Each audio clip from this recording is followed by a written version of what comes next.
Tom McFarlane with the British electronic group Jungle joins us here today on Primetime Local News. Tom, for those that haven't heard about your group, how would you describe your music for the viewers that are just getting to know Jungle for the first time?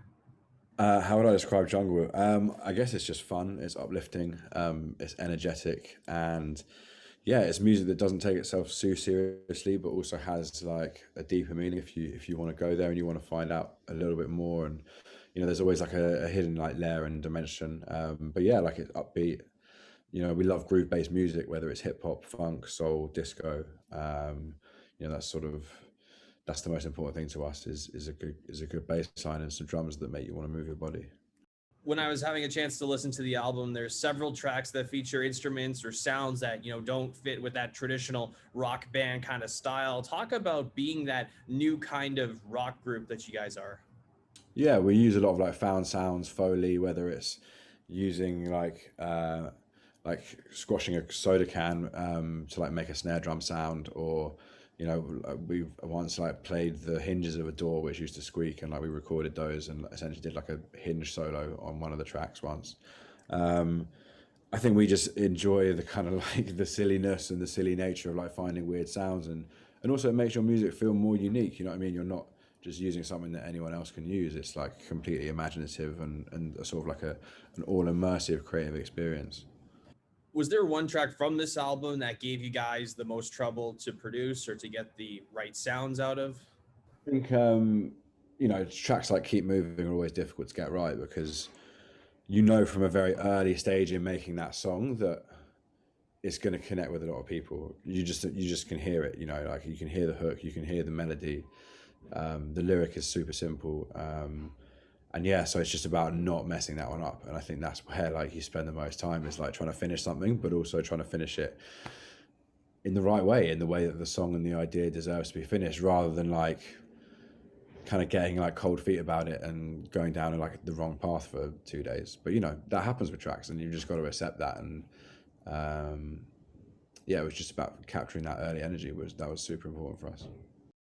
Tom, can you give us a sense on how COVID was in the UK early on and how that ultimately impacted you guys getting your second album finished? I mean, like, we were lucky that we'd made the record really by the time everything sort of had to come to a halt. The big recording session when we finished making the album was sort of like end of 2019.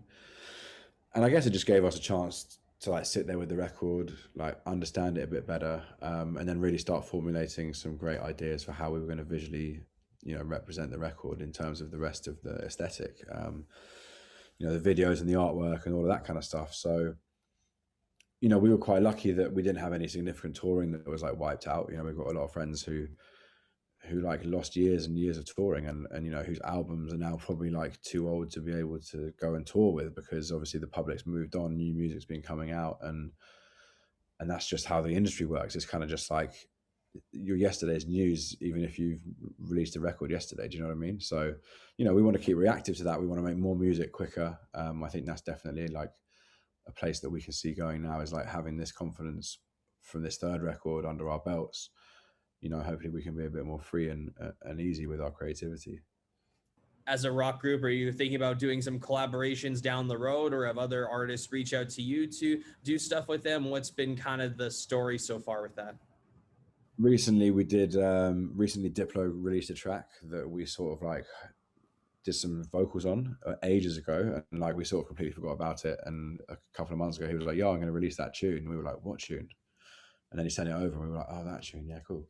So yeah, that was quite fun and exciting. And there's 2 features on this record at Rapper Called Bars that we met in Coney Island at a festival in 2018. He became a good friend and ended up collaborating on the record, and also a Swiss Tamil singer called Priya Raghu, and she's really cool. We met her through our manager in London, and again, just had a great time, got in the studio and made a really good song. So yeah, in terms of collaboration, I think we're at a place now where we just feel confident handing over the sort of the keys to Jungle in a way, and letting other people do their thing and represent it.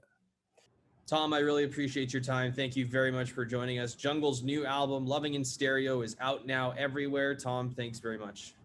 Cheers, mate. Take care, Connor.